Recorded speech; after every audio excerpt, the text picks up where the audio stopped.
Siguro 5 days hindi niya pa alam or nalalaman ng siguro yung iba nalalaman. Una, siguro ang tukit ko talaga ako lalo na kapag minimake up ako kasi hindi ako minimake upan ko eh.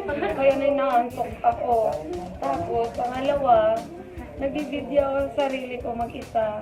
Yung parang, pero hindi ko ina-upload. Ako lang nakakaalam. Tapos, parang, nagsasalita ako sa salamin. Kasi hindi ko alam talaga since bata. Parang kapag pinapalo ko siya ako, parang umiyaw na ako conscious ako yung mukha ko pumunta ko sa salamin. Tapos, tumatawa. Tapos, kasi nakaiyak ako. Ano sa parang ganun, kahit pinapalo ko, oh my God. Tapos, pang-apat, siguro, ginagakat na iya ako, siguro kapag nagsapatos ako na matagal, mabaho yung paa. Oo, mabaho yung paa ko. Sobra. Tapos, yung panglima po, siguro,